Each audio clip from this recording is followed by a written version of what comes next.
porque como sin TDAH el adolescente va a ser adolescente en todo su esplendor, en todas sus características de su edad propia, con todos los retos que Totalmente. tiene esto. Pero si aún le sumamos que además de estar en la edad adolescente o tener un hijo adolescente, implica también que este adolescente tenga TDAH, va a enfrentar más, como dice esta mamá, a los límites, porque precisamente una de las características de los Claro. adultos con TDAH es que hay una dificultad también en la autorregulación, por ejemplo, de las emociones. Las emociones es solo un ejemplo de muchos, pero por Ujú. ejemplo, para nosotros regular las emociones, en términos generales, todas las personas tenemos que regular, respirar, poder saber qué es lo que estamos sintiendo, ponernos límites, pensar antes de actuar.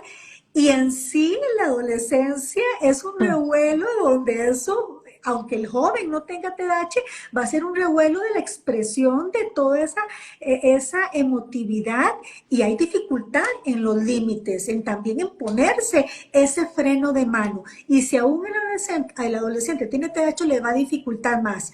Y si está lidiando o enfrentándose o conviviéndose con un adulto que también le cuesta autorregularse, puede Ujú. haber ahí inclusive conflictos, peleas, como le llamamos, o inclusive peleas que llegan a un Sí, nivel también que inclusive pueden perderse hasta el respeto. sí. Entonces mi pregunta es esta, Eva, a diferencia de los niños, ¿qué recomendación desde tu área de como coach le das a esos papás que enfrentan la adolescencia y la adolescencia bañada de un TDAH, desde Claro. ambos, papás y adolescentes? Sí, exactamente. La, vamos a aclarar algo en versus el niño, el adolescente sin TDAH y con TDAH. Yo creo que aquí efectivamente hay un cambio hormonal importante que hace que con TDAH o sin TDAH, pues el niño experimente eh, estos cambios, ¿no? Conocidos como son en la adolescencia, que bueno, van variando dependiendo la edad, pero empiezan en la preadolescencia. Cambios de humor, están más irritables, no nos quieren hacer caso, los síntomas normales de un adolescente, ¿no? Pero hay que entender cuál es la diferencia. La diferencia es como en todo, o sea, todos los adolescentes van a tener estos arranques, digamos, pero la diferencia con un TDAH es que va a ser, acordémonos, con mayor intensidad y con mayor frecuencia. O sea, porque todos van a experimentar momentos de impulsividad, momentos de tal vez de inatención, porque también el adolescente entra en una etapa, aún sin TDAH, como de ensoñación, como en esta etapa donde, ¿no? Y pareciera como hasta, bueno, es que no me hace caso, no. Todos los adolescentes van a pasar por ese proceso, pero la diferencia con el TDAH es la frecuencia y la intensidad en cómo van a expresar la sintomatología en esta edad. Entonces, eso es lo primero que tenemos que entender. Ahora, ¿qué podemos hacer como papás? Creo que la respuesta la diste tú en un inicio.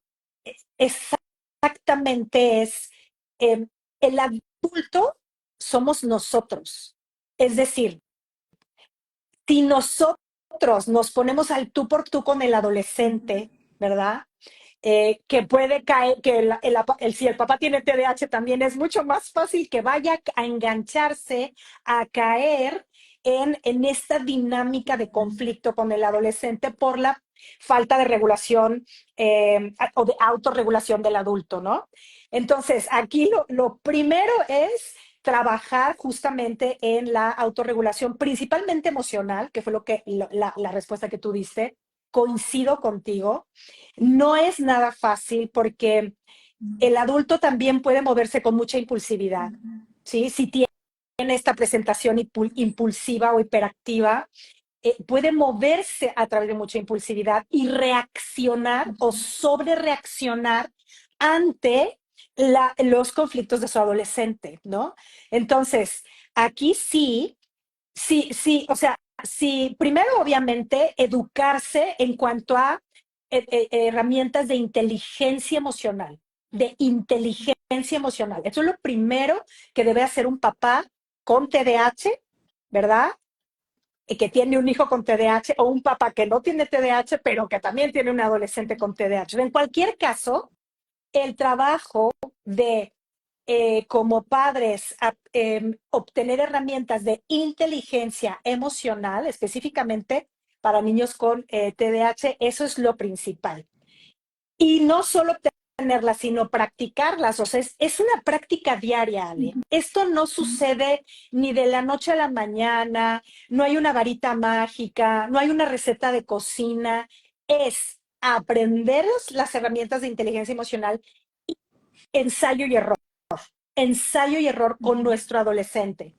Vamos a fallar múltiples veces, pero en la medida en que vayamos practicando estas herramientas de inteligencia emocional, ¿no? Como la escucha activa, como la respiración, una práctica de mindfulness, o sea, todas Sí, estas herramientas que nos van a poder apoyar, ¿no? El pensar antes, por ejemplo, detener mi conducta con una señal, ponerme avisos, o sea, cosas que como padres tenemos que hacer proactivos, es decir, antes de que ocurran los claro. eventos Sí. y no reactivos, Eva, sí, creo que acabas de ¿no? decir algo importantísimo que para mí, sea que hablemos de niños, adolescentes o ya en la vida adulta, como si tú eres un adulto con TDAH, es prevenir. Todo lo que Eso, pueda ser eso. planificado con Sí, anterioridad. Por ejemplo, si ya la familia sabe que el fin de semana va a ir a un paseo, va a ir a una fiesta, va a ir a una reunión, ¿qué cosas sabe que puede reaccionar esta situación con su sí, hijo? Inclusive que también el adulto pueda identificar qué cosas me detonan a mí, porque yo claro, siempre les digo a los papás, estos chicos te van a llevar al límite. al límite, te van a poner a prueba, porque una de las características de los niños con TDAH y los adolescentes, y ya en sí los adolescentes por su edad, por su deseo de emancipación, ellos te Claro, retan, te cuestionan y está bien porque es parte de su desarrollo. Pero los adolescentes con TDAH van a tener más estas características de cuestionar, de preguntar, de hacer de todo un tema, una discusión. Entonces ya tú como papá, tú tienes que ir viendo cuándo esos ambientes se van calentando, cuando esos ambientes van generando una situación tensa y tú como adulto tienes que ir exacto. parando, tienes que ir diciendo, no, no es sano que sigamos esta conversación o ya yo sé que vamos a ir a este lugar y mejor tomamos esta decisión para prevenir tales o cuales situaciones. Entonces, creo que esto que acabas de decir, Eva, es fundamental. Todo lo que pueda Fundamental. ser prevenible es importante. Y dijiste también el tema cuando las características que tiene el niño o el adulto es hiperactivo impulsivo. Recordemos a las personas que nos están viendo que existe tres presentaciones de cómo el TDAH puede expresarse en ese momento de la vida de la persona. Exacto. Puede ser la expresión de esos síntomas donde predomina la desatención, donde predomina el hiperactivo impulsivo o la combinación de ambos. Y Eva, tú lo mencionaste ahorita, cuando esa predominancia en el niño o en el adolescente y en el papá es hiperactivo impulsivo, yo siempre digo que la educación y la guía permanente de los profesionales es sí o sí. Y llámese del coach, llámese el acompañamiento psicológico o el Sí, acompañamiento sanitario, lo que llamamos nosotros, sí, otros profesionales que también tal vez no son expertos en TH, pero sí manejan el tema de la comunicación, sí manejan el tema de familia y también ya hoy día sabemos que en muchas áreas, por ejemplo, como le damos aquí en Costa Rica, los CEBAIS, hay personas que también se están capacitando en neurodesarrollo, se está capacitando en necesidades educativas en las familias, inclusive con TDAH. Entonces, uno de Sí. los mensajitos que yo le diría en este live a las familias es que si en tu casa tanto tú como tus hijos tienen TDAH y hay más características de impulsividad, hiperactividad, el acompañamiento profesional es importante. ¿Por qué? Porque yo siempre lo digo, Eva, las familias no tienen que llevar esto solo. No. Cargar esto como una mochila solo es muy duro. Y más cuando estamos hablando de parejas o familias en donde se recarga. Y yo no sé si esto tú lo has visto en las familias que tú apoyas, cuando se recarga en solo una persona la guía o el cuidado de la persona con TDAH.